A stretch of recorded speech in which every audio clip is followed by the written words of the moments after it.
भगवते वासुदेवाय। ओम नमो भगवते वासुदेवाय। ओम नमो भगवते वासुदेवाय। ओम नमो भगवते वासुदेवाय। ओम नमो भगवते वासुदेवाय। नारायणं नमस्कृत्य नारायणं नमस्कृत्य नरं चैव नरोत्तमं नरं चैव नरोत्तमं देवीं सरस्वतीं व्यासं देवीं सरस्वतीं व्यासं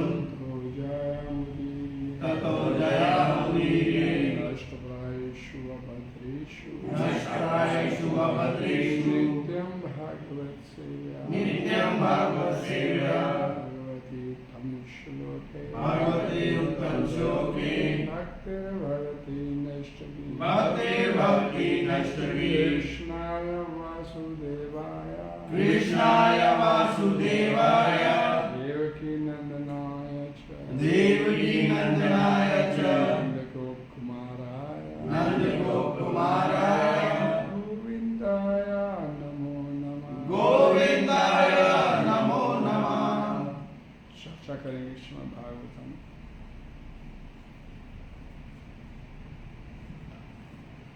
स्कंद जो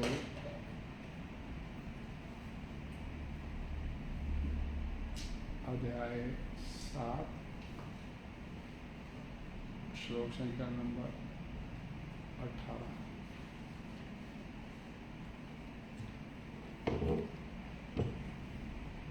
ना अर्थो बलेरमरुक्रमपादशोषम् आप शिखाधिपतो विबुधा अधिपत्यम यो वै प्रतिश्रुतमृते नाचिकेशतर्नेता आत्मानं अंगा मनसाहरे अभिमेने।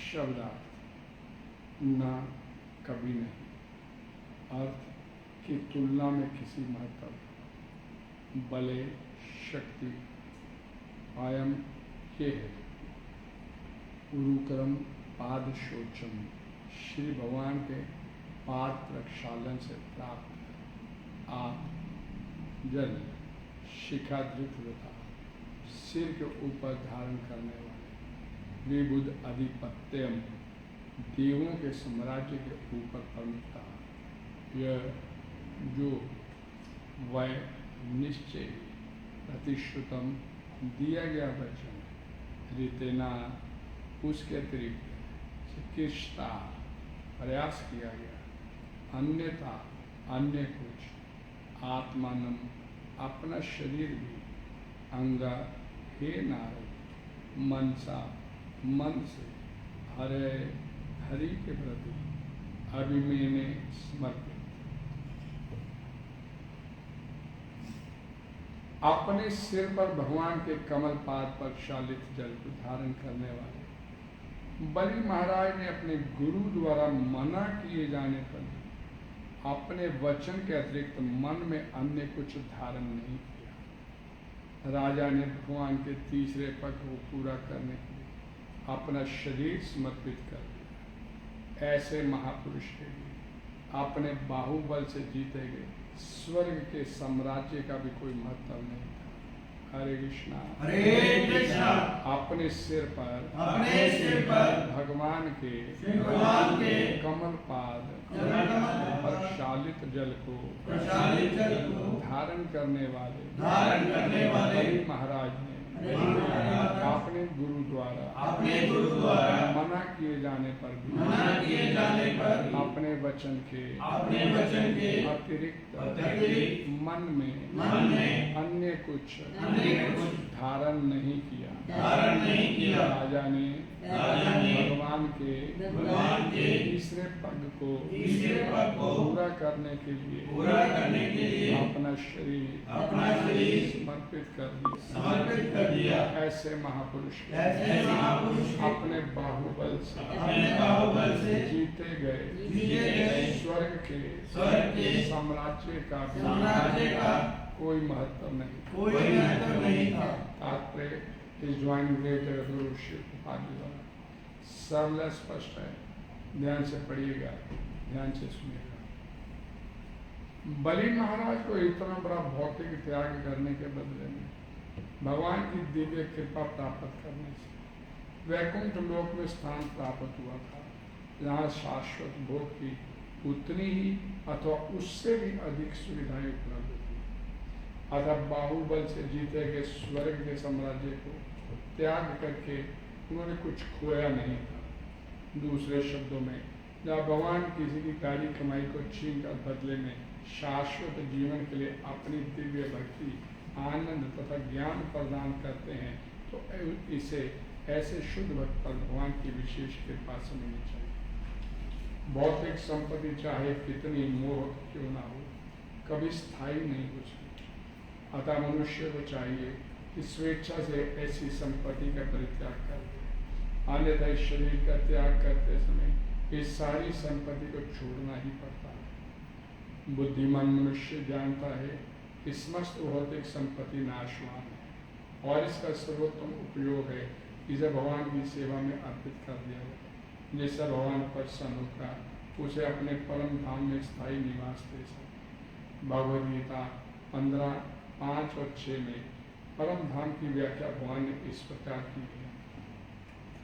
निर्माण मोहाजित संगदोषा अध्यात्म नित्य विनिवृत कामा दंधे विमुक्त सुख संज्ञा मूढ़ा पदम अव्यम तथा न तत्भाष्यते सूर्यो न स्मिषा न आवका यद गत्वा न निर्वतन्ते तत् धाम परमम।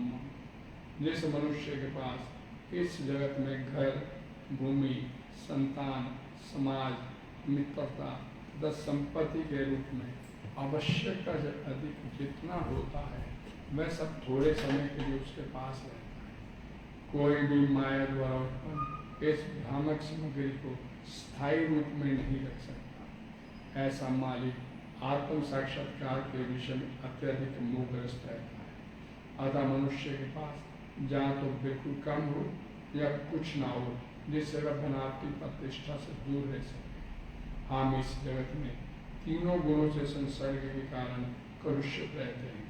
अतः जो कोई जितना ही इस क्षणिक संपत्ति के बजाय भगवत भक्ति के द्वारा आध्यात्मिक उन्नति करता है, वह उतना ही भौतिक मोहासक्ति से मुक्त रहता है। जीवन की इस अवस्था को प्राप्त करने के लिए मनुष्य को अपने आध्यात्मिक अस्तित्व तथा इसके स्थायी प्रभावों के विषय में पूरा विश्वास होना चाहिए। स्व अस्तित्व के स्थायित्व के विषय में सही ज्ञान प्राप्त करने के लिए स्वेच्छा से कम रखने या जीवन निर्वाह की आवश्यकता पूरी करने के लिए रखना चाहिए। मनुष्य को कृत्रिम आवश्यकताएं न उत्पन्न करके न्यूनतम से संतुष्ट रहना चाहिए। कृत्रिम आवश्यकताएं इंद्रियों के कार्यकलाप हैं। आधुनिक सभ्यता की प्रगति इन्हीं इंद्रियों के कार्यकलापों पर आधारित है, अथवा दूसरे शब्दों में ये सभ्यता इंद्रिय तृप्ति की सभ्यता है। पूर्ण सभ्यता तो आत्मा की सभ्यता है। इंद्रिय तुष्टि चाहने वाला सुसंस्कृत मनुष्य पशुओं के तुल्य है, क्योंकि पशु इंद्रियों के कार्यकलापों से ऊपर नहीं हो सकते। इंद्रियों से ऊपर मन है। मानसिक चिंतन की सभ्यता भी पूर्ण नहीं है, क्योंकि मन के ऊपर बुद्धि है और भगवद गीता में बौद्धिक सभ्यता की जानकारी देती है। वैदिक साहित्य में मानवीय सभ्यता की अनेक दिशाएं बताई गई, जिसमें इंद्रिय, मन, बुद्धि तथा आत्मा की सभ्यताएं सम्मिलित है। भगवद गीता में मूलतः मनुष्य की बुद्धि का विवरण मिलता है, जिससे वह क्रमशः आत्मा की सभ्यता की ओर अग्रसर होता है। श्रीमद् भागवत तो आत्मा से संबद्ध विश्व की पूर्ण मानवीय सभ्यता है। जैसे मनुष्य आत्मा की सभ्यता के पद तक उड़ जाता है, वह ईश्वर के राज्य में जाने के योग्य बन जाता है, जिसका वर्णन भगवद गीता के उपयुक्त श्लोकों में मिलता है। ईश्वर के साम्राज्य की प्रारंभिक जानकारी से हमें पता लगता है कि वह सूर्य, चंद्र या बिजली की आवश्यकता नहीं होती, लेकिन अंधकार से युक्त भौतिक जगत में इनकी आवश्यकता पड़ती है। दूसरे ये है कि जो भी आत्मा की सभ्यता अर्थात भक्ति योग की विधि से उस साम्राज्य तक पहुँचता है, उसको जीवन की सर्वोच्च सिद्धि प्राप्त हो जाती है। तब मनुष्य आत्मा में स्थायी रूप से स्थित हो जाता है और उसे भगवान की दिव्य प्रेमा भक्ति का पूरा पूरा ज्ञान हो जाता है। बलि महाराज ने अपनी सारी भौतिक संपत्ति देखा, बदले में आत्मा की सभ्यता स्वीकार की और इस प्रकार वे भगवान के साम्राज्य में पहुंचने के योग्य हो सके। स्वर्ग का साम्राज्य जिसे उन्होंने अपनी भौतिक शक्ति के बल से प्राप्त किया था, ईश्वर के साम्राज्य के समक्ष तुच्छ था। जो लोग इंद्रिय तुष्टि के लिए बनी भौतिक सभ्यता के सुख साधनों को प्राप्त कर चुके हैं, उन्हें बलि महाराज के पद चिन्हों का अनुसरण करते हुए भगवत धाम प्राप्त करने का प्रयास करना चाहिए। जिन्होंने अपने अर्जित भौतिक समृद्धि के बदले में भौतिक योग की विधि स्वीकार की, जिसकी संस्कृति भगवद गीता में है और विस्तृत व्याख्या श्रीमद् भागवतम में है। हरे कृष्ण। हरे कृष्णा। ओम ज्ञानतिमिरन्धस्य ज्ञानञ्जनशलाकया चक्षुरुन्मीलितं तस्मै श्रीगुरुवे नमः। श्रीचैतन्यमनोभीष्टं स्थापितं येन भूतले स्वयं रूपं कदामयं ददाति स्वपदान्तिकं। वन्देऽहं श्रीगुरुं श्रीयुतपदकमलं श्रीगुरुवैष्णवाचार्यं श्रीरूपं साग्रजातं सैकं साद्वैतं सावधूतं परिजन सहितं श्रीकृष्णं चैतन्यदेवं श्रीराधा कृष्णपादां सैकं ललिता श्रीविशाखां। नमो विष्णुपदाय कृष्णपृष्ठाय भूतले श्रीमते भक्तिवेदान्त स्वामिने नामिने। नमस्ते सरस्वती देवे गौरवाणी प्रचारिणे निर्विशेषा शून्यवादी पाश्चात्य स्वामी। हे कृष्णा करुणा सिंधु दीनबंधु जगत्पते गोपेश गोपिका कांत राधा कांत नमोस्तुते। तप्तकांचन गौरांगी श्री राधे वृंदावनेश्वरी वैष्णवानुसुते देवी प्रणमामि हरिप्रिये। वाञ्छाकल्पतरुभ्यश्च कृपा सिन्धुभ्यश्च पतितानां पावनेभ्यो वैष्णवेभ्यो नमो नमः। जय श्री कृष्ण चैतन्य प्रभु नित्यानंद श्री अद्वैत गदाधर श्रीवासादि गौर भक्तवृंद। हरे कृष्णा कृष्णा कृष्णा हरे हरे, हरे राम राम राम हरे हरे। जय जगतगुरु श्री भगवान की जय। हरे कृष्ण। हरे कृष्णा। अपने सिर पर भगवान के कमल पाद पर शालित जल को धारण करने वाले बलि महाराज ने अपने गुरु द्वारा मना किए जाने पर अपने वचन के अतिरिक्त मन में अन्य कुछ धारण नहीं किया।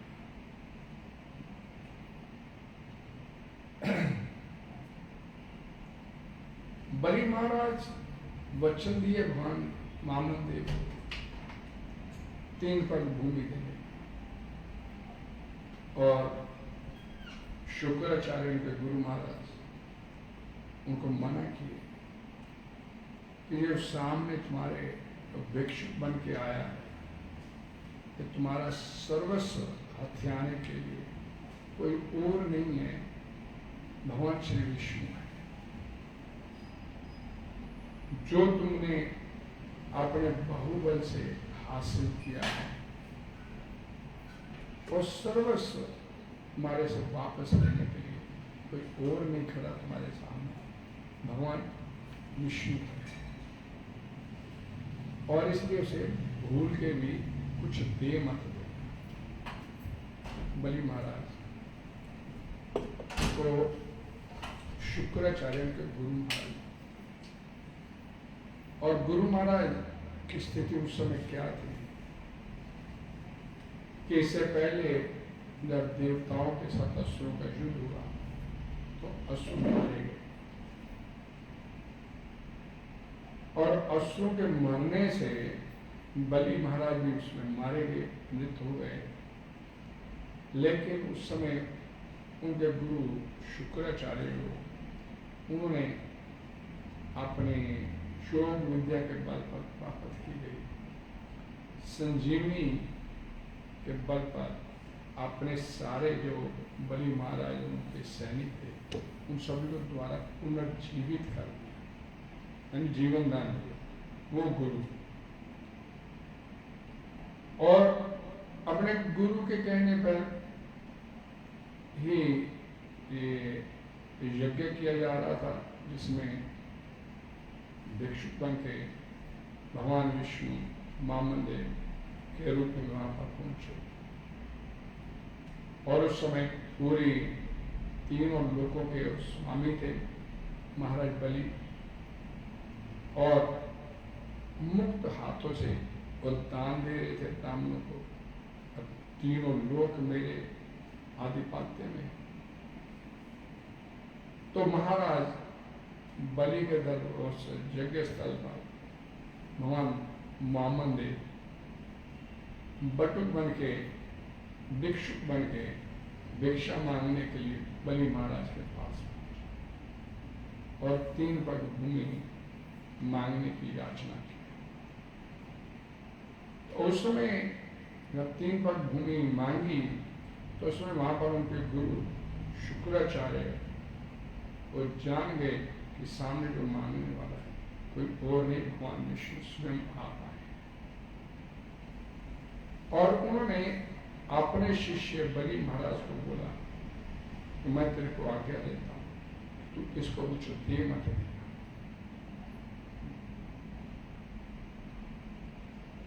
आज तीनों लोक तेरे पास है, तीनों लोकों का स्वामी है, और इसलिए भूल के भी अपने हाथ से कुछ जाने मत देना। लेकिन बलि महाराज ने वचन दिया, उससे पहले दे चुके थे भगवान वामनदेव को कि मैं 3 पग भूमि देने का आपको वचन देता हूं। और शुक्राचार्य कहते कि तू वचन भूल जा, छोड़ दे, इस वचन को मिथ्या कर दे। लेकिन यहाँ पर वर्णन आता है, शुक्रदेव गोस्वामी बोलते हैं उस गुरु महाराज को जिन्होंने उसे एक बार जीवन दान दिया था, उसी गुरु महाराज को अपने गुरु द्वारा मना किए जाने पर भी अपने वचन के अतिरिक्त मन में अन्य कुछ धारण नहीं। उन्हें लगा कि सामने जो खड़ा है, अगर मेरे गुरु महाराज कहते कि भगवान खड़े तो पूरी सृष्टि तो उसी के इर्द गिर्द हुई। और असमय भगवान मेरे पास आए और मेरा गुरु मेरे को कह रहे कि इसको दे। लेकिन वो नहीं सकता। उन्होंने अपने वचन के अतिरिक्त मन में अन्य कुछ धारण नहीं, मेरे को देना है, मैं अपने वचन से कैसे दे सकता हूं। ये वो शुक्राचार्य जिनके आशीर्वाद से ये सब कुछ प्राप्त हुआ था, तीनों लोगों का राज, और आज अपने गुरु को मना कर दिया कि मैं अपने गुरु का कहना नहीं। राजा ने भगवान के तीसरे पद को पूरा करने के लिए अपना शरीर समर्पित कर दिया। अब भगवान वामनदेव ने जब उन्हें 3 पग भूमि देने का वचन दे दिया, मैं नाप ले अपने 3 पग, मैं वचन देता हूं, तो अपने 2 पग में उन्हें पूरे समूचे ब्रह्मांड को नाप लिया। अरे भाई तीसरा पग मैं कहाँ रखूं? उन्हें वचन दिया मैं 3 पग भूमि दूंगा, तीसरा पता कहाँ रखूं? तो बड़ा सुंदर उसमें वर्णन आता है श्रीमद् भागवत पुराण के 8वें स्कंद में कथा चलती। और भगवान जब पूछते हैं बलि महाराज, आदमी बड़ा होता है जब उसके द्वारा कमाई की दौलत बड़ी है, तो उसमें उसको जवाब मिलता है आदमी बड़ा होता है। कमाई की दौलत तो फिर भी कमाई जा सकती है, हाथ से निकल जाए तो फिर वो जो 3 मैंने जो अपनी कमाई थी अपने तीनों लोगों का राज, उस पर तो हमने नाप लिया दोनों का, और तीसरा पग फिर मेरे ऊपर, मैं तो खड़ा हूं, तो तीसरा बने अपना सर्वस्व, अपने आप को भी उन्होंने दान कर दिया। ये लो, मैं भी करूँ। अपना तीसरा पग मेरे ऊपर, मेरे मस्तक पर। मैं अपने वचन को झूठा नहीं करने के लिए बलि महाराज ने अपना वामन देव से प्रार्थना किया कि अपना तीसरा पग मिले। हालांकि इसमें एक और बड़ा महत्वपूर्ण पहलू आता है इस भागवतम की इस कथा, क्योंकि पत्नी विंध्यावली वहां पर मौजूद थी। विंध्यावली अपने पति की ताड़ना करती है। बलि महाराज ने तो सर्वस्व कर दिया, लेकिन उनकी पत्नी अपने पति की ताड़ना करती है। ये अपने आप को दानी समझने लगा, मेरा पति, इन्हें ये सारा कुछ प्राप्त कहां से किया? भगवान से प्राप्त होता है सब कुछ, और भगवान को ही वापस दे रहा है तो कह रहे कि मैं बहुत बड़ा दानी हूँ। एक फिलोसफी है बड़ी सुंदर। तो उसकी पत्नी विंध्यावली अपने पति से नंबर ले गई और उस समय उन्होंने अपना शरीर भी समर्पित कर दिया। तो यहाँ पर शुकदेव गोस्वामी उनकी प्रशंसा करते हुए कहते हैं, ऐसे महापुरुष अपने बाहुबल से जीते गए स्वर्ग के साम्राज्य का भी कोई महत्व नहीं। जब दान देने के लिए आया है तो भाई एक तो तरह की कोई गिफ्ट मिला, कुछ आगे अपने दान, मैंने अपने बाहुबल से जीता था। स्वर्ग के ऊपर आक्रमण किया, इंद्र को भगाया वहां से, अपने बाहुबल से उस पूरे साम्राज्य को, स्वर्ग के उस लोगों को जीता। और लेकिन जब दान करने की बारी आई तो उन्हें एक बार भी सोचा नहीं कि मैंने तो इतनी मेहनत से जीता, दे दिया, एक बार दे दिया। इसमें ध्यान से सुनिएगा, इसका तात्पर्य गोपाल जी ने इस भगवान बलि की महाराज की कथा का विशेष उल्लेख नहीं किया। ये यहाँ पर इसके जो इसके अंदर एक मैसेज आता है इस श्लोक में, उसको उजागर किया अपने तात्पर्य में। वो मैसेज क्या है कि आपके पास जितनी भी जो कुछ भी आपको प्राप्त हुआ इस संसार में, आने धन संपत्ति जो कुछ भी मिला आपको इस संसार में, वो एक दिन आपने उसे छोड़ना है। उसे आपने एक दिन से आपसे ले लिया जाएगा वापस, छोड़ना नहीं, ले लिया जाएगा आपसे, जब्ती कुर्की हो जाएगा। तो क्यों नहीं स्वेच्छा से ही आप उसका परित्याग करें? इस बात को समझिए कि जो कुछ आपको मिला है इस संसार में, वो आपसे एक दिन जब्ती कुर्की हो जाएगा, उसका ले लिया जाएगा, रख भाई आप चल अगले सफर में। तो पापा जी यहाँ पर आपने इस तात्पर्य में इस बात को बड़ा महत्व दिए। तो क्यों नहीं जीवात्मा स्वेच्छा से जो उसे मिला था, स्वेच्छा से उसे भगवान की सेवा में लगा के, जैसे बलि महाराज ने भगवान की सेवा में अर्पित कर दिया, तो क्यों नहीं जीवात्मा अपना सर्वस्व उसे भगवान कर? लाभ क्या हुआ उससे? बलि महाराज को लाभ क्या? हालांकि गुरु ने शाप दे दिया, गुरु ने तू कंगला हो जाएगा। शुक्राचार्य शाप दे दिए उसे, शापित कर दिए। गुरु का शाप झूठा नहीं होता, तो शापित कर दिए तो तेरा सब कुछ खत्म हो जाएगा, इसे दे मत देना। तो देने के लिए तैयार हो गया, देने लगा, तो उसे शापित किया कि तेरे पास कुछ नहीं रहेगा, भिक्षु, तू भिक्षुक हो जाएगा। तो हो गए भिक्षु, सर्वस्व ले लिया, उसका सब कुछ जमीन पे लाके खर्च कर।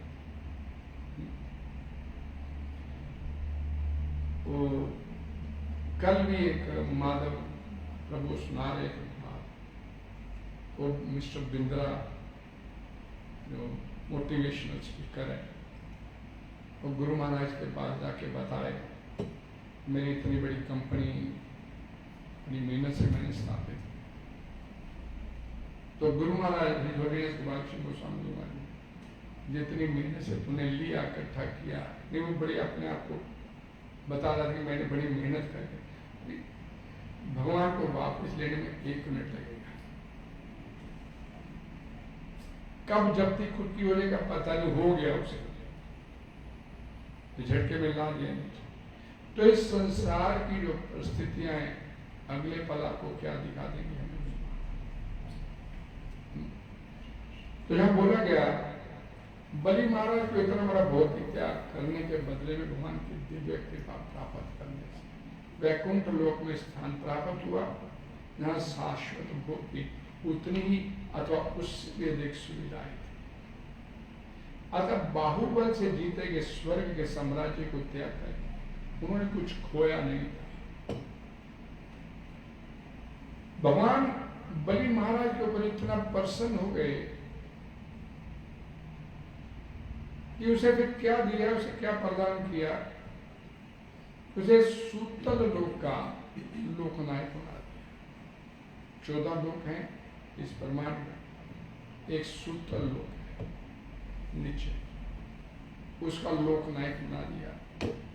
लोक छोटे छोटी चिड़िया लोक, और उस लोक के सूतल लोक के प्रहरी के रूप में भगवान विष्णु माता स्वयं विराजमान। भगवान उस प्रहरी के चौकीदार के गेट कीपर के रूप में वहां पर सूतल लोक के स्वयं वहां पर माइस। तो यानी कि भगवान को उसने अर्पित किया।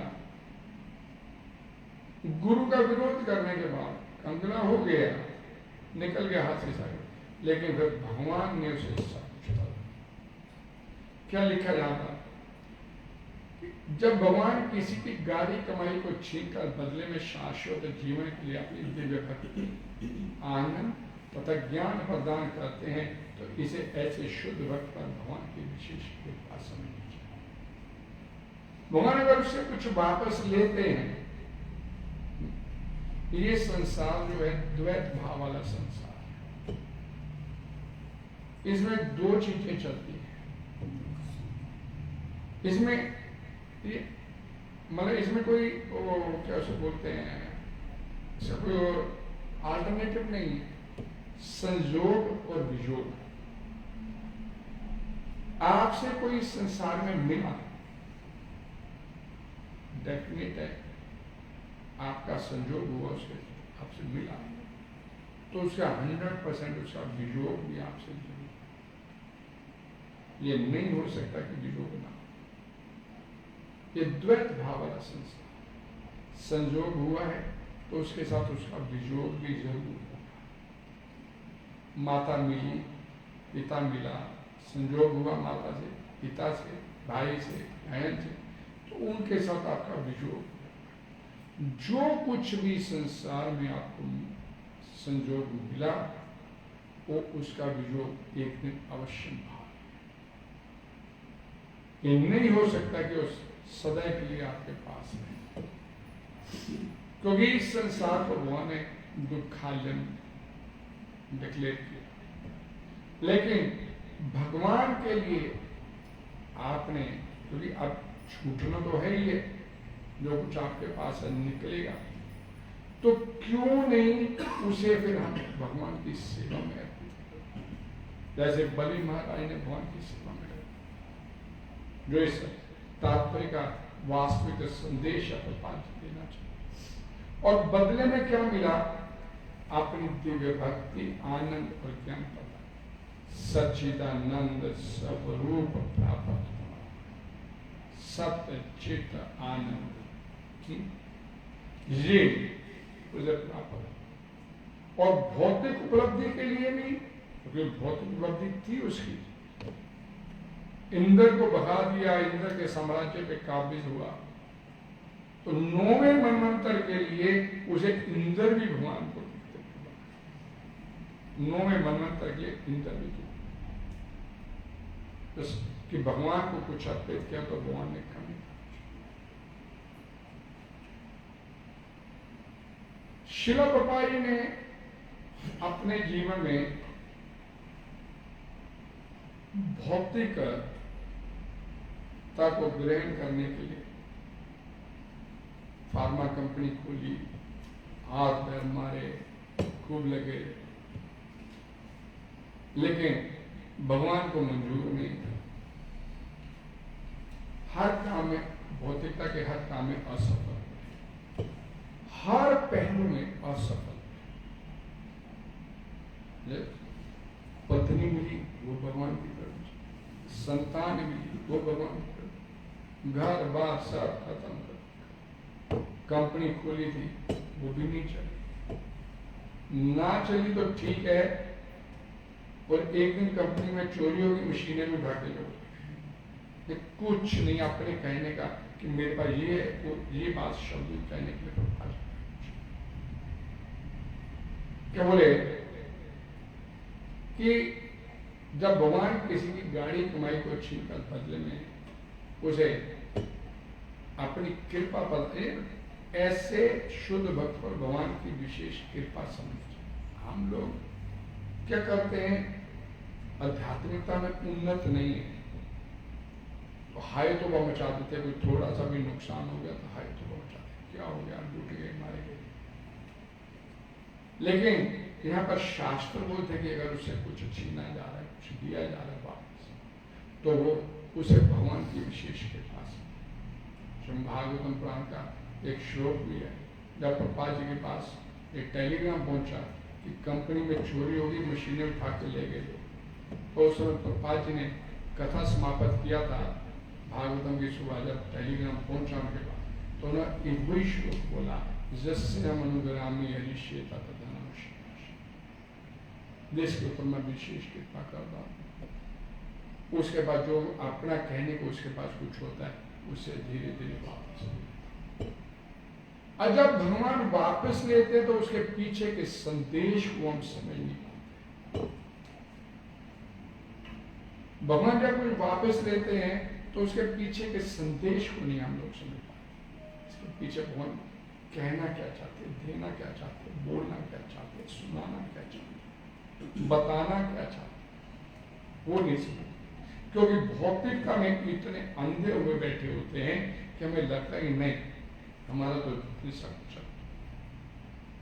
एक कार का एक्सीडेंट हो गया तो हम भाई मेरा तो जब सब कुछ खत्म हो, कार कोई सब कुछ,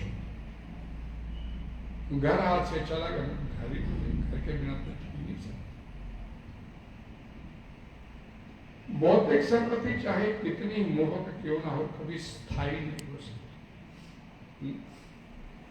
जितना भी आपके पास धन दौलत सब कुछ है, हर टेम्परेरी, नॉट परमानेंट।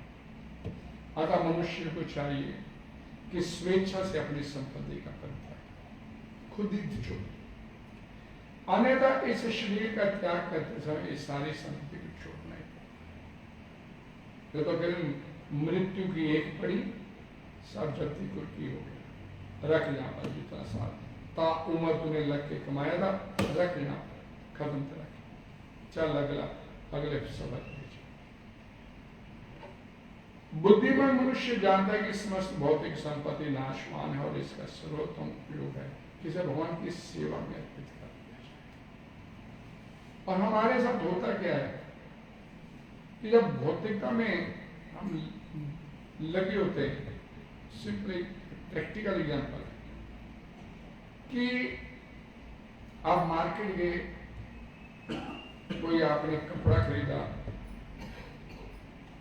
एक टी शर्ट लिया, पीटर इंग्लैंड का टी शर्ट है, 5,000 रुपये का शर्ट, तुरंत 5,000 रुपये दिया। कोई जूता खरीदने के लिए किसी बाटा शॉप में पे 600 रुपये का है, 600।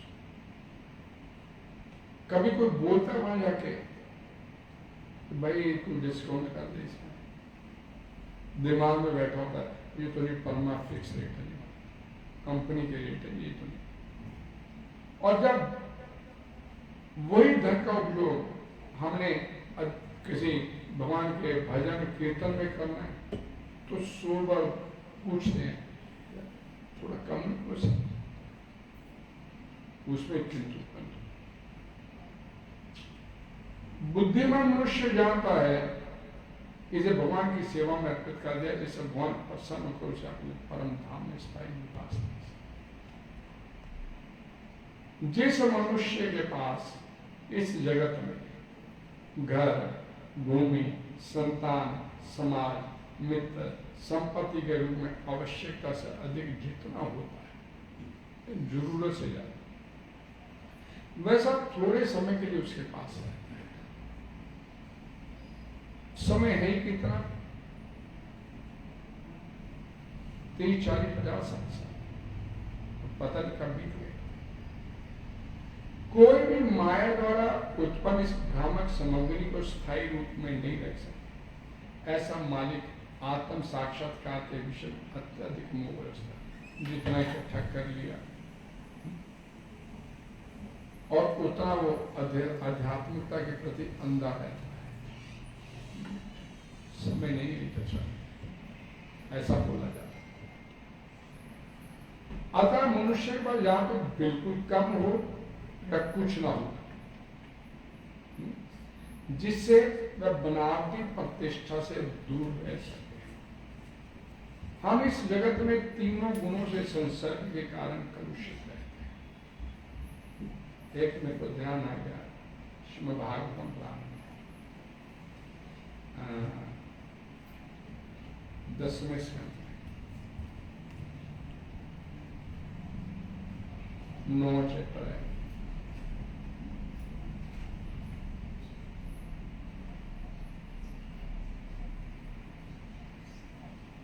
जब नर कुबेर और मणिग्रीव 10, 9, 7 देवताओं के मणिग्रीव दोनों पुत्रों को नारद मुनि ने नंग धड़ंग अवस्था में देखा। अप्सराओं में तो कपड़े पहन लिए, कथा आप जानते हैं। तो समय नारद मुनि उन दोनों कुबेर के पुत्रों को देखकर देवताओं के दोनों पुत्रों का नगन तथा ऐश्वर्य, झूठी प्रतिष्ठा, गर्व के नशे में उन्मत्त देखा। देवर्षि नारद ने उन पर विशेष कृपा करने के लिए उन्हें विशेष शाप देना चाहिए। अतः उनसे बोले, भौतिक भोग के समस्त आकर्षणों में से एक धन के प्रति आकर्षण। पहला आकर्षण क्या? भाई कुबेर के पुत्र हैं, पैसे की तो कमी नहीं। ये कोई अमीर व्यक्ति है कोई, तो उसके संतान को धन की क्या कमी। अब पूछा जाए भाई अंबानी के पुत्र क्या धंधा करते हैं, शादी की बात कोई पूछेगा कि धंधा क्या करता है? अंबानी का पुत्र है बस, तो ये तो क्या धंधा करता है, ये शादी करनी है बेटी करने से। तो कुबेर के पुत्र, कुबेर धन संपत्ति और कुछ है ही नहीं। एक धन के प्रति आकर्षण, दूसरा सुंदर शारीरिक रूप, तीसरा उच्च कुल में जन्म, और चौथा पढ़ाई लिखाई में बड़ा विद्वान हो जाता। इन सब में से धन का आकर्षण बुद्धि को सबसे अधिक भ्रमित करने वाला है। जिदी कोठी दाने कमले भी सियाने, वो देख कमले भी सियाने। पैसा होना चाहिए, बच्चे के क्या करते हैं। तो सबसे अधिक जो प्रभाव डालता है जीवात्मा के ऊपर पैसा। यदि कोई अशिक्षित व्यक्ति धन से गर्वित हो जाता है तो वो अपना सारा धन शराब, स्त्रियों, जुआ खेलने में लगा देता है। हरे कृष्णा हरे कृष्णा हरे कृष्णा हरे कृष्णा कृष्णा कृष्णा हरे हरे, हरे राम राम राम हरे हरे।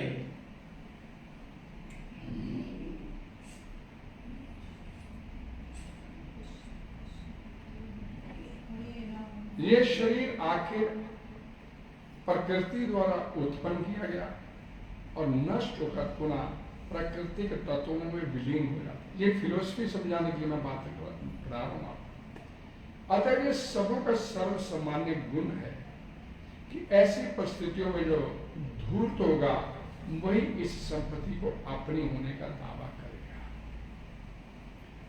शरीर है किसका? शरीर का वास्तव, ये जो हम शरीर को लेकर भ्रमित होकर बैठे होते। देह किम अंधातु स्वम निषिप्तुम मातुरेव मातु पितुर्वा बलिना कर्तुवगणे शुनो अपीवा। इसका मीनिंग क्या? ये शरीर का वास्तव में मालिक कौन है? हमारे इस शरीर को लेकर हम इतना भागा दौड़ी करते हैं। क्या ये शरीर का मालिक तो आपको जीविका प्रदान करता है, जो धन आदि आपको अन्न खिलाता है, वो इसका मालिक? या स्वम, आप खुद इस शरीर के मालिक। निश्चितु अर्थात जो वीर्य दाता पिताजी से बोलते, वो इस शरीर का आपके मालिक। मातुरे, या अपने गर्भ में रखती से बालक को अपने, वो इस शरीर की वास्तव में मालिक। मातु पितुर्वा, कई बार इसमें बोला गया कि नाना भी अपने कोई संतान ने तो गोद में ले लेता अपने नाती को, तो क्या वो इस शरीर का मालिक हो? बलिना, जिन्हें फोर्स ही बली गुलाम बना लिया, पहले गुलाम बनते थे, गुलाम बना के अपने पास रख लिया, आप इस शरीर का मालिक हो। करें तो खरीदो फरोख्त करके आपको खरीद लिया किसी व्यक्ति, लगे कितना चाहिए तो मेरी गुलामी करे। अग्नि दाह संस्कार, घर से निकाल दिया जाता है, अग्नि को दे दिया। क्या शरीर का वास्तविक मालिक अग्नि होती है? यहां जलाया नहीं जाता, शुनवापी सियार कुत्ते गीदड़ वो खा जाते शरीर को, वो मालिक। इस शरीर का वास्तव में मालिक कौन है, जिसके ऊपर हम इतना इतराते हैं शरीर को लेकर? तो नारद जी कहते हैं कि इसका वास्तविक मालिक कौन है, जिसके ऊपर हम इतना इतराते हैं, इस धन संपत्ति को इकट्ठा करने के बाद? तो उसका जो श्रीमद् भागवत पुराण के 10वें स्कंद में फिर भगवान श्री कृष्ण को उसमें कथा, देवदत्तम इमं लब्ध्वा, भगवान द्वारा प्राप्त किया गया। नरी लोग के अजितेंद्रिया, इस नर शरीर को प्राप्त किया, अपने इंद्रियों को अपने कंट्रोल में रखा।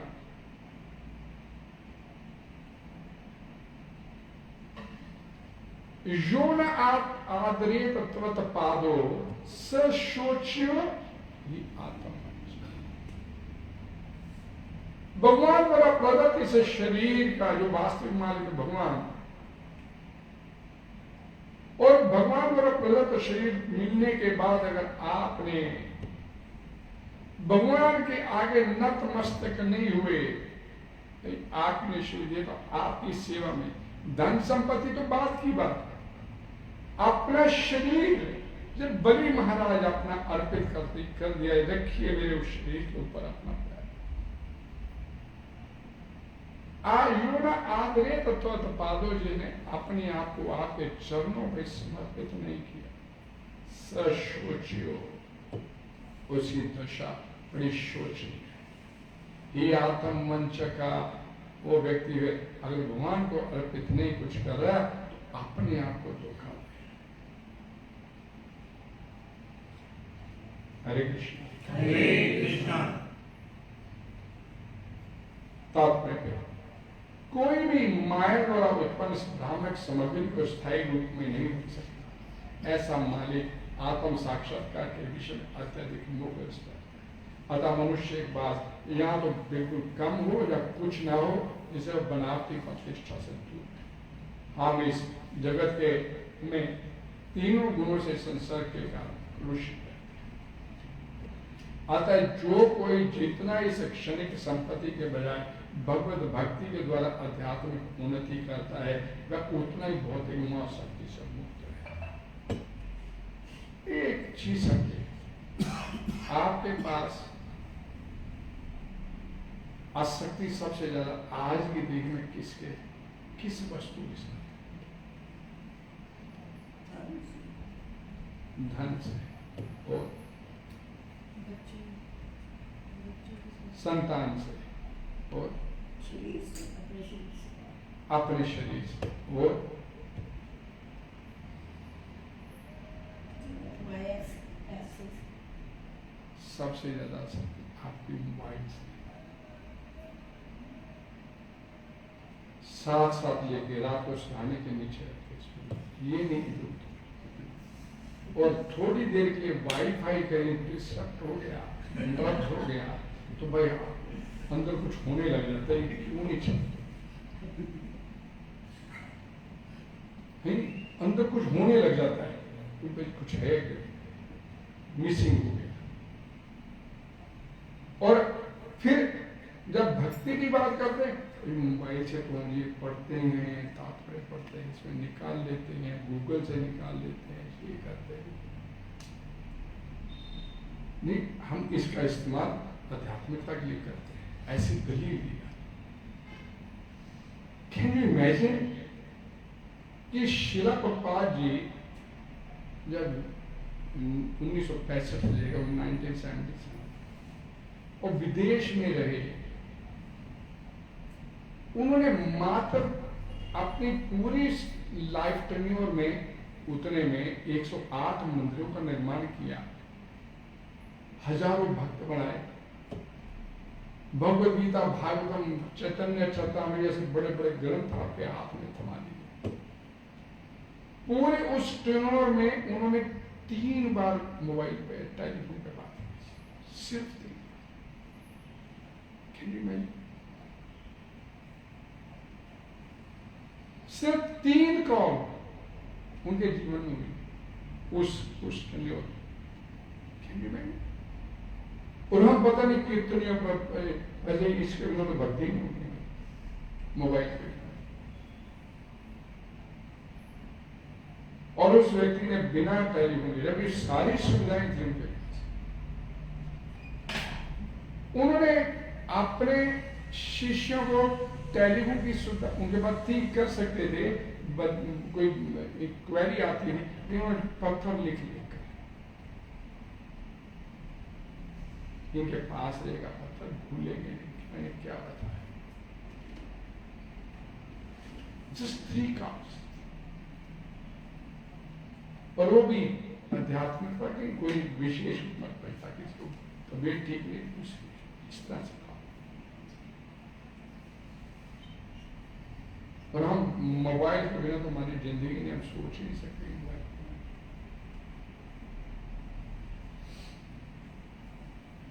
जीवन की इस अवस्था को प्राप्त करने के मनुष्य को अपने आध्यात्मिक अस्तित्व तथा स्थायी प्रभावों के विषय में पूरा विश्वास, श्रद्धा। भगवद गीता के 17वें अध्याय में भगवान श्री कृष्ण श्रद्धा उत्तम ततम तपसा तप्तम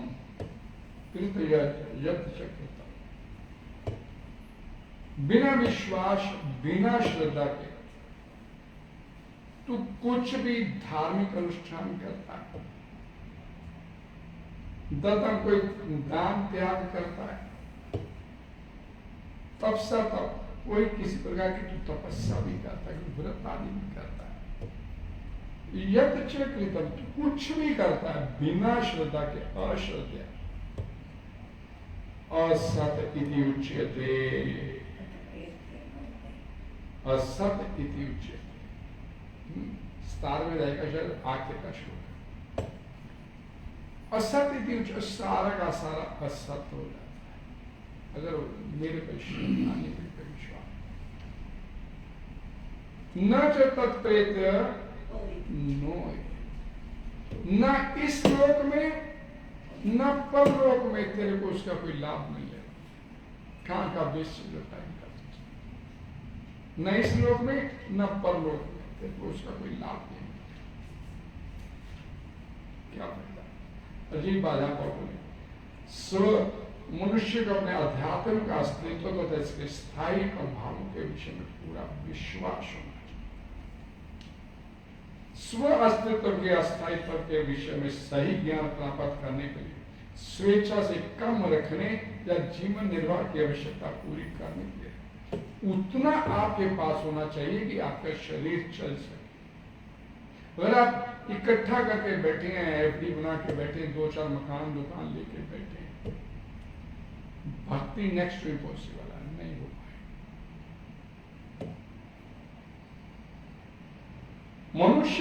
मनुष्य को कृत्रिम आवश्यकताएं न उत्पन्न करके न्यूनतम मिनिमम सेटिस्फैक्शन होनी चाहिए।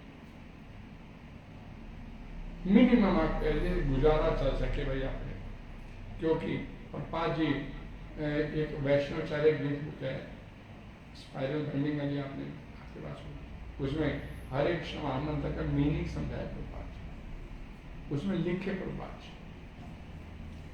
कि जितना अधिक अधिक आप इकट्ठा करते चले गए, एक तो उतना माया के चंगुल में फंसते चले गए, और दूसरा आपका मरना उतना मुश्किल होता चला गया, क्योंकि मरते समय तो ये धन संपत्ति याद है, इकट्ठा कर लिया, क्या करें, कौन पास किसको हाथ से छीन जाए, इसी में उलझ गए। और जितना इकट्ठा करते चले गए उतना आपका मरना मुश्किल। और दूसरी बात, उतना हम सोचते मालिक हो गए, मालिक नहीं, आप उन वस्तुओं के गुलाम हो। अब आप उनके बिना रह नहीं सकते तो मालिक कैसे हो, आप तो गुलाम हो। आपने एक मकान ले लिया, 4 करोड़ मेहनत करके इकट्ठा किया, ले लिया, अब मकान को छोड़ के दिखा, छोड़ी, उसके गुलाम हो मालिक। अब ये शास्त्रों के हिसाब से देखेंगे, इसको स्टडी करेंगे तो आप तो गुलाम। एक राजा एक संत महात्मा से बड़ा प्रभावित हुआ, उसे अपना आधा राज्य दे दिया। आधे राज्य का मालिक संत महात्मा, आधे राज्य का मालिक को। एक दिन दोनों बैठे, सुबह विचार विमर्श कर रहे दोनों राजा। तो राजा उस संत से बोला, आधे राज्य का मालिक मैं भी राजा, तू भी राजा, तेरे मेरे में अंतर क्या है? अंतर तुम्हारे को कल बताऊंगा। संत महात्मा, और अगले दिन संत महात्मा उसके पास आए, छोड़ के चला गया। लेकिन उसे संदेश देके गया कि तेरे अंदर छोड़ने की कुवत नहीं है, मेरे अंदर छोड़ने।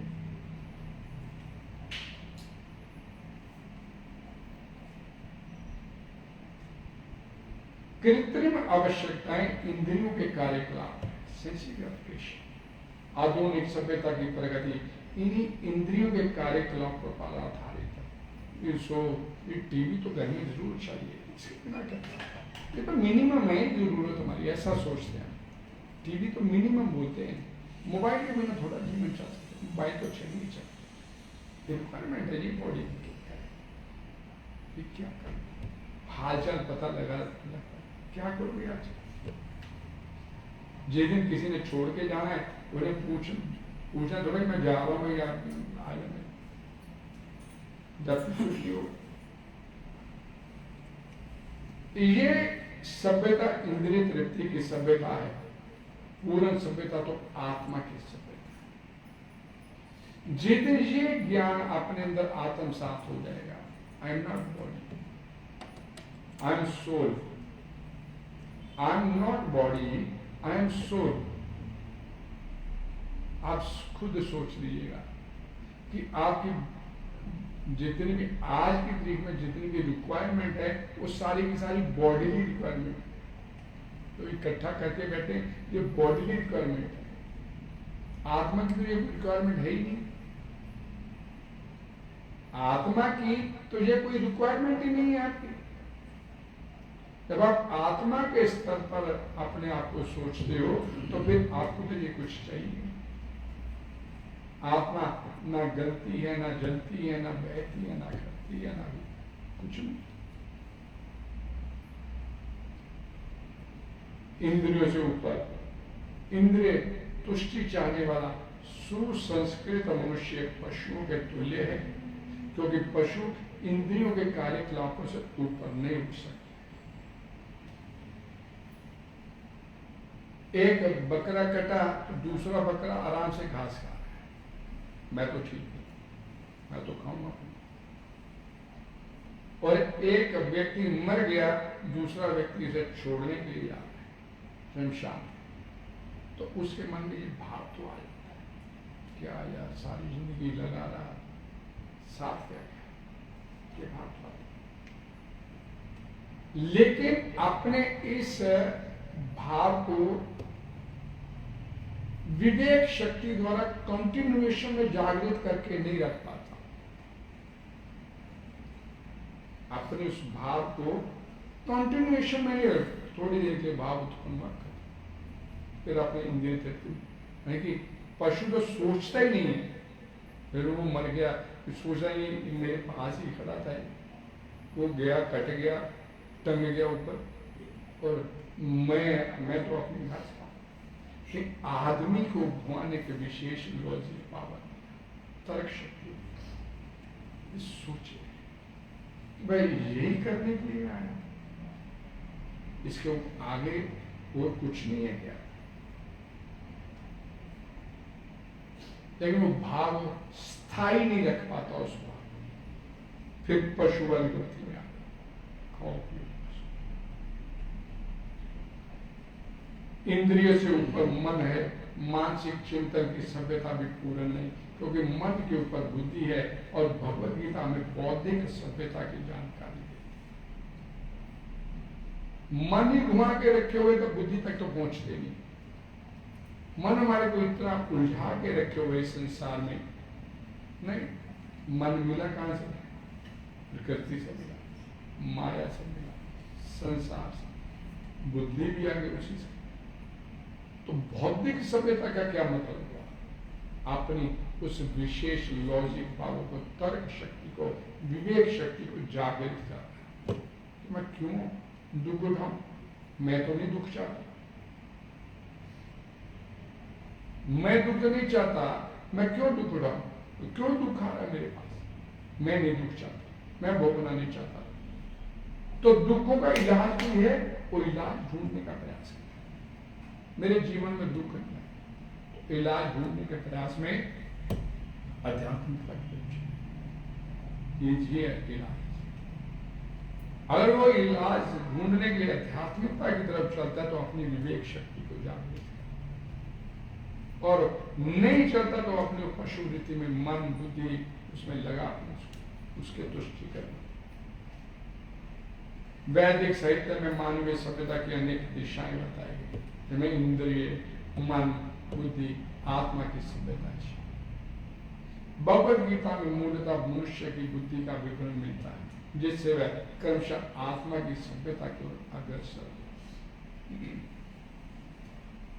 क्या उसे बोला गया, वैवसात्मता बुद्धि, अर्थात भगवान क्या बोलते हैं, भोग ऐश्वर्य प्रसक्ता नाम त्यापहृत चेतसाम वैवसात्मता बुद्धि, एक निश्चय वाली बुद्धि, आध्यात्मिकता की तरफ चलने वाली बुद्धि, आध्यात्मिकता समाधो ना भी वो नहीं है तो फिर भजन भी नहीं। भगवान श्री कृष्ण स्पष्ट है, समाधो ना विद्यते, फिर समाधि भजन नहीं, टाइम वेस्ट हो।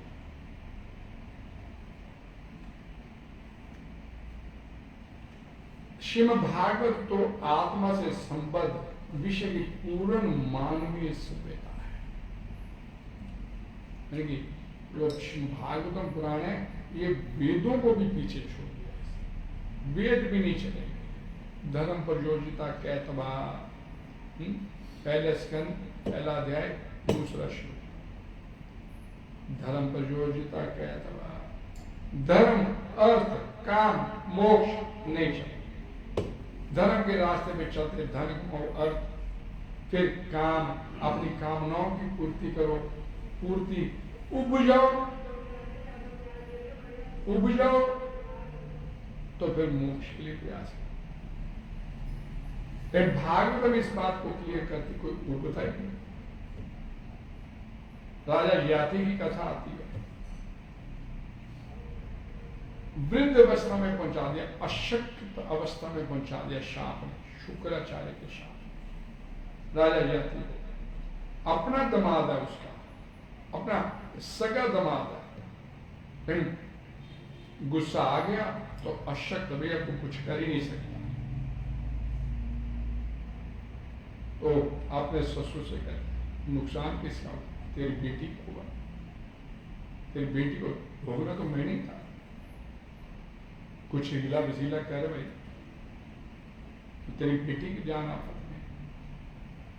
ठीक है, शाप दे दिया, मैं वापस नहीं ले सकता, लेकिन ये कर सकता हूं कि तेरे अंदर कोई अपना जवानी तेरे को दे दे, बदले में तेरा बुढ़ापा लेने तैयार है, तो ऐसा संभव। तो कितनी निर्लज्जता का एग्जाम्पल आता उसमें। 3 पुत्र हैं, अपने पुत्रों से मांगते हैं कि तुम बूढ़े हो जाओ, मेरे को अपनी जवानी दे, मैंने भोगना है अभी अपनी स्त्री सुख लेना। पहले 2 बेटों ने मना कर दिया, भाई हम क्यों, तू भोग चुका अपना, इतनी जिंदगी होगी, अब हमारे को। एक तीसरा पुत्र कहता नहीं, पूर्व बोलता नहीं, मैं देता हूँ पिता मेरे, मैं देता हूँ। और वो भी ले रहा है उसकी जवानी,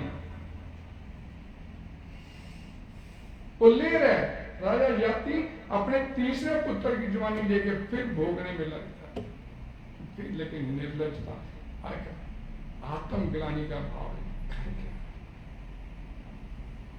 तो भागवतम इस बात को बताते कि धर्म अर्थ काम मोक्ष भी नहीं चलेगा। क्या चलेगा?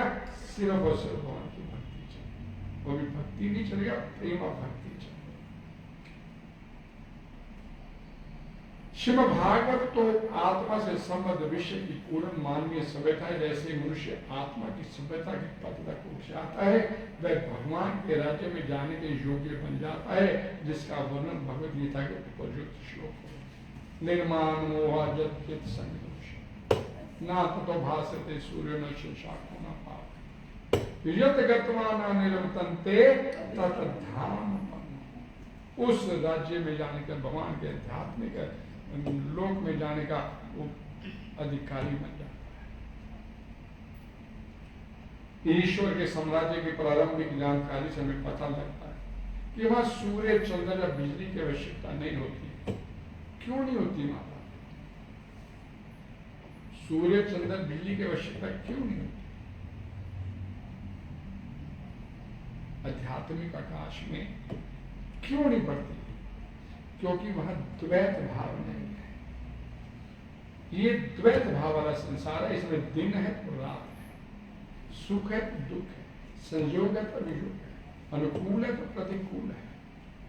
लेकिन वहां सुख है तो सिर्फ सुख है, दिन है तो सिर्फ दिन ही है।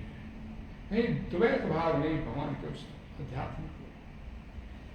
लेकिन अंधकार से युक्त भौतिक जगत में इनकी आवश्यकता पड़ती है। दूसरे ये कि जो भी आत्मा की सभ्यता अर्थात भक्ति योग की विधि से उस साम्राज्य तक, भगवान के ध्यान तक पहुंचता है, उसको जीवन की सर्वोच्च सिद्धि प्राप्त हो जाती है। तब मनुष्य आत्मा में स्थायी रूप से स्थित हो जाता है और फिर भगवान की दिव्य प्रेमा भक्ति का पूरा पूरा ज्ञान होता है। बलि महाराज ने अपनी सारी भौतिक संपत्ति देकर बदले में आत्मा की सभ्यता को स्वीकार किया और इस प्रकार वे भगवान के साम्राज्य में पहुंचने के योग्य। स्वर्ग का साम्राज्य जिसे उन्होंने अपनी भौतिक शक्ति के बल से प्राप्त किया था, ईश्वर के साम्राज्य के सामने तुच्छ। और अपने साथ स्थिति क्या है? स्थिति क्या है?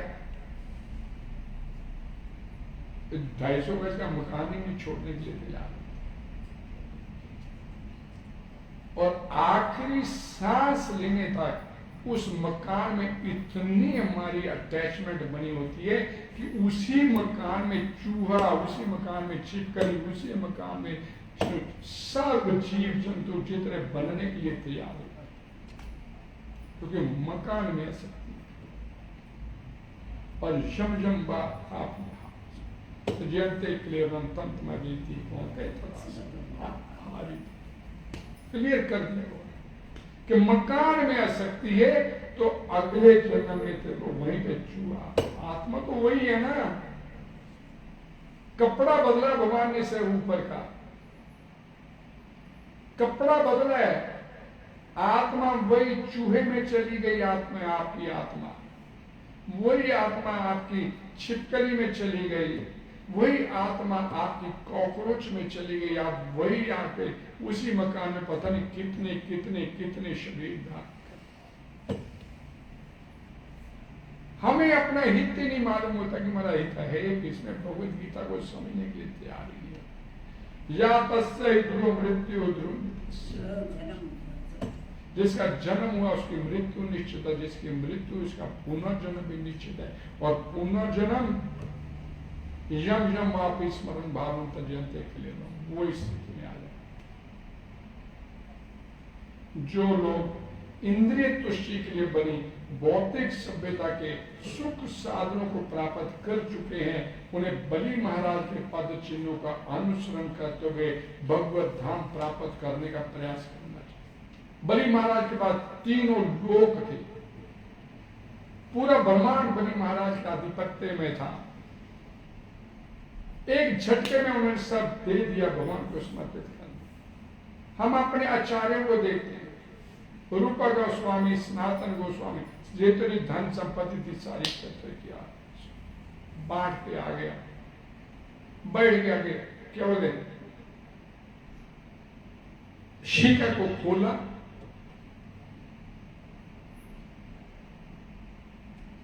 मुंह में तिनका दबाया और चैतन्य महाप्रभु जहां ठहरे थे चंद्रशेखर के प्रिंस के घर में बाहर आके ऐसे बैठे। मिनिस्टर था वो, लेकिन तिनका दबा कर मुंह में एक नीत भाव, मेरे से तुच्छ अधम व्यक्ति को नहीं आके बैठे। मिनिस्टर अपना सारा धन संपत्ति छोड़ के आया, एक झटके में छोड़ के आया।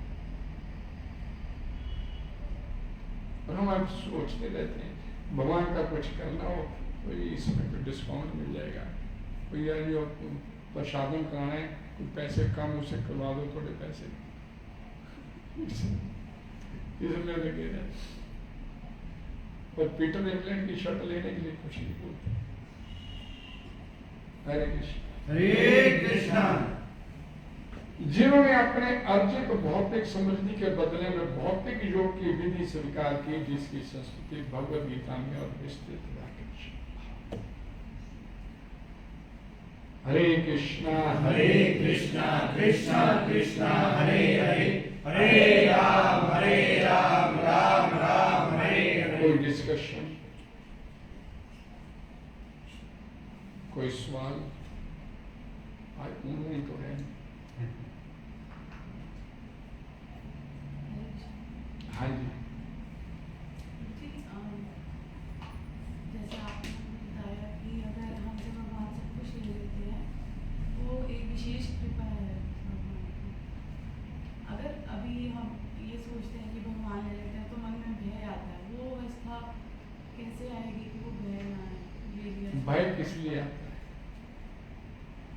कि फिर इकट्ठा किया है, छीन जाएगा। तो अभी क्या बोला कि मृत्यु के एक झटके से सब कुछ रुकवा दिया जाएगा, तब भी तो छोड़ोगे।